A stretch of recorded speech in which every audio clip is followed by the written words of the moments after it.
नमस्कार मिथिलावासी, नमस्ते। अहाँ सबके लेल एकटा फेर बधैया लगाल छै, सुनू।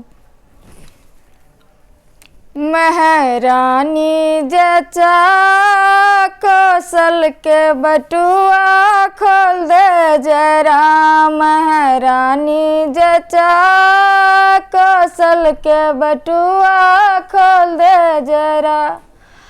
सासू बधाई मांगे एक बिता चीर, सासू बधाई मांगे एक बिता चीर, सासू के मरबन देवाल ईटा घीच, महारानी जचा कौशल के बटुआ खोल दे जरा, महारानी जचा कौशल के बटुआ खोल दे जरा।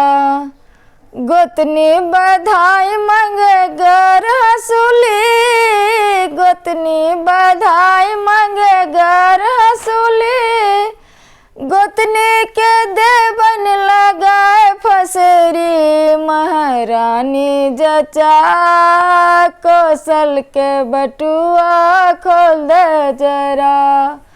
ननदी बधाई मांगे हाथ अंगूठी, ननदी बधाई मांगे एक अंगूठी, ननदी के काट लेबन 10 अंगुली, महारानी जचा महारानी जचा कौशल के बटुआ खोल दे जरा।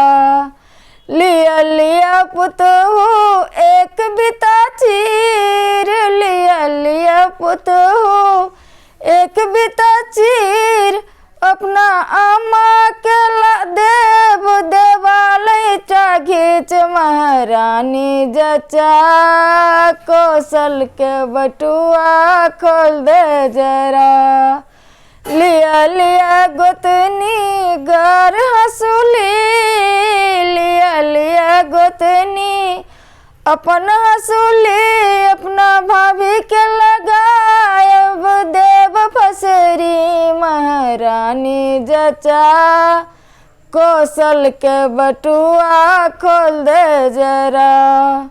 लिया लिया भाभी एक अंगूठी, लिया लिया भाभी अपन अंगूठी, अपना बहिनी के काट लेब 10 अंगुली, महारानी जचा कौशल के बटुआ खोल दे जरा।